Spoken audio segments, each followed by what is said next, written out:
누가복음 12장. 수만 명의 사람들이 몰려들어서 서로 밟힐 지경이 되었습니다. 예수님께서 먼저 제자들에게 말씀하셨습니다. 바리새파 사람들의 누룩을 조심하여라. 그들은 위선자이다. 덮어둔 것은 드러나고 숨겨진 것은 알려질 것이다. 그러므로 어두운 데서 한 말이 밝은 데서 들릴 것이며 안방에서 속삭인 말이 지붕 위에서 선포될 것이다. 내가 너희에게 말한다. 나의 친구들아, 몸은 죽여도 그 이상 아무것도 할 수 없는 사람들을 두려워하지 마라. 너희가 누구를 두려워해야 할지 알려주겠다. 죽인 후에 지옥으로 던질 권세를 가진 분을 두려워하여라. 그렇다. 내가 너희에게 말한다. 그분을 두려워하여라. 참새 5마리가 두 아스타리온에 팔리지 않느냐. 그러나 그 가운데 하나도 하나님께서 잊으신 것은 없다. 하나님께서는 내 머리카락까지도 다 세고 계신다. 두려워하지 마라. 너희는 많은 참새들보다 훨씬 더 귀하다. 내가 너희에게 말한다. 사람들 앞에서 나를 고백하는 사람은 누구든지 인자도 하나님의 천사들 앞에서 그를 인정할 것이다. 사람들 앞에서 나를 부인하는 사람은 하나님의 천사들 앞에서 부인당할 것이다. 인자에 대하여 나쁘게 말하는 사람은 용서받을 수도 있다. 그러나 성령을 모욕하는 사람은 용서받지 못할 것이다. 사람들이 너희를 회당이나 통치자, 권력자 앞에 끌고 갈 때 무엇을 어떻게 대답하고 또 무엇을 말해야 할지를 염려하지 마라. 그때의 성령께서 너에게 무엇을 말해야 할지를 가르쳐 주실 것이다. 무리 중에 있던 한 사람이 예수님께 말했습니다. 선생님, 제 형에게 유산을 저에게 나누어 주라고 말씀해 주십시오. 예수님께서 그에게 말씀하셨습니다. 누가 나를 너희의 판사나 중개자로 세웠느냐? 이어서 예수님께서 사람들에게 말씀하셨습니다. 온갖 욕심을 경계하고 주의하여라. 재산이 아무리 많더라도 사람의 생명이 거기에 달려있지 않다. 예수님께서 사람들에게 비유를 말씀해 주셨습니다. 어떤 부자의 밭에서 수확이 많이 나왔다. 그 부자는 속으로 생각했다. 내 곡식을 저장해 둘 곳이 없으니 어떻게 할까? 그는 말했다. 이렇게 해야겠다. 내 곡간을 헐고 더 큰 곡간을 세워 거기에 내 모든 곡식과 물건을 저장하겠다. 그리고 자기 자신에게 말할 것이다. 인생아, 여러 해 동안 쓰기에 넉넉한 많은 재산을 가졌으니 편히 쉬고 먹고 마시며 인생을 즐겨라. 그러나 하나님께서 그 사람에게 말했다. 어리석은 사람아, 오늘 밤 내 영혼을 가져갈 것이다. 그러면 네가 준비한 것을 누가 가져가겠느냐? 이런 사람은 자신을 위해 재물을 쌓고 하나님께 대하여 부요하지 못한 사람이다. 예수님께서 제자들에게 말씀하셨습니다. 그러므로 내가 너희에게 말한다. 목숨을 위하여 무엇을 먹을까? 몸을 위하여 무엇을 입을까? 염려하지 마라. 목숨이 음식보다 중요하고 몸이 옷보다 중요하다. 까마귀를 생각하여 보아라. 까마귀는 씨를 뿌리지도 않고 거두어 들이지도 않는다. 그들에게는 곡간이나 창고도 없다. 그러나 하나님께서 먹이신다. 그런데 너희는 새들보다 훨씬 더 귀하지 않느냐? 또 너희 중에 누가 염려하여 그 생명을 조금이라도 늘릴 수 있느냐?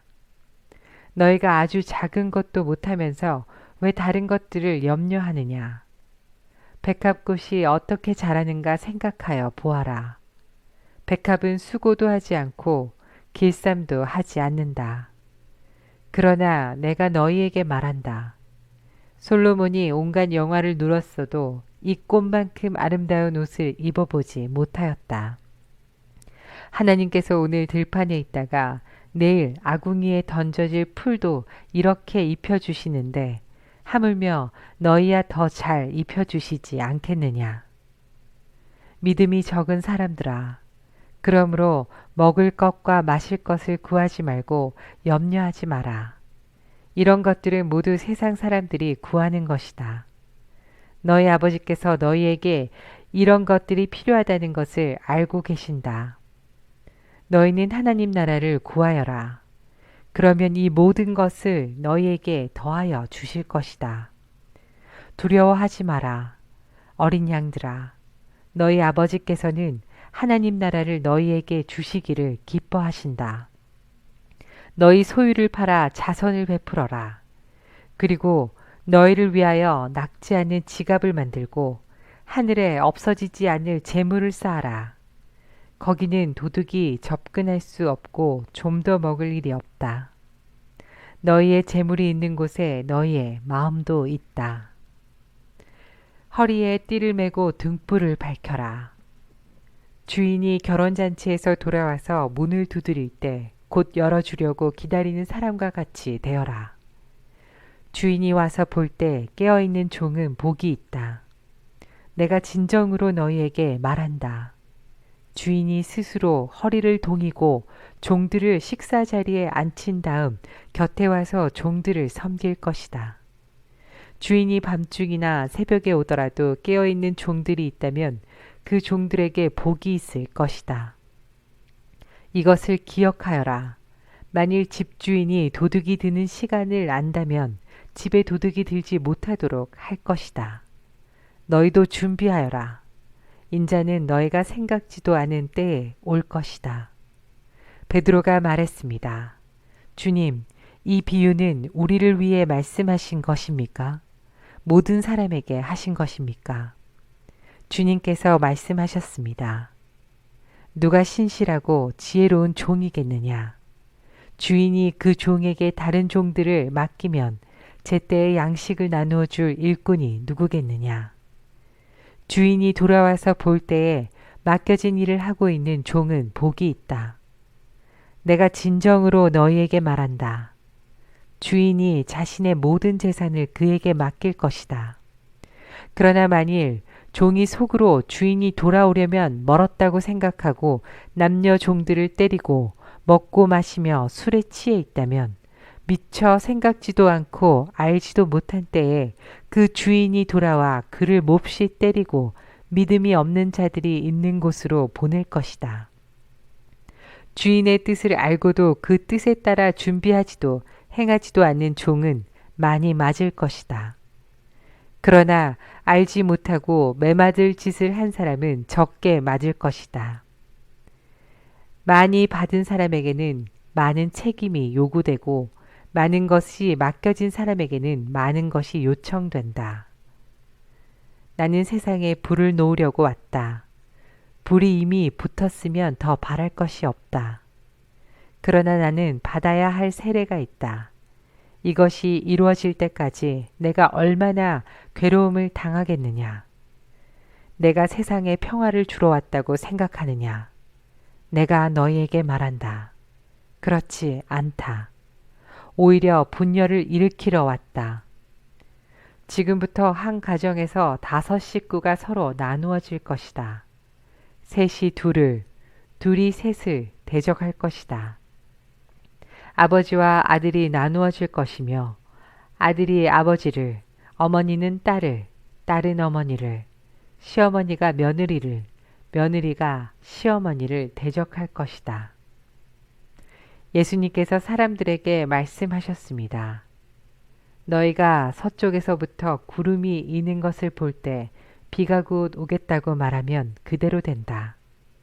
너희가 남풍이 부는 것을 보고 날이 덥겠다고 말하면 그대로 된다. 위선자들아, 너희가 땅과 하늘의 날씨는 분별할 줄 알면서 왜 이 시대는 분별할 줄 모르느냐? 어찌하여 너희는 무엇이 옳은지를 스스로 판단하지 못하느냐? 너를 고소하는 사람과 함께 법정으로 갈 때에 너는 도중에 그 사람과의 문제를 해결하여라. 그렇지 않으면 그 사람이 너를 재판관에게 데려가고 또 재판관이 너를 집행관에게 넘겨주어 너를 감옥에 가둘 것이다. 내가 내게 말한다. 마지막 한 푼까지 갚기 전에는 내가 거기서 나오지 못할 것이다.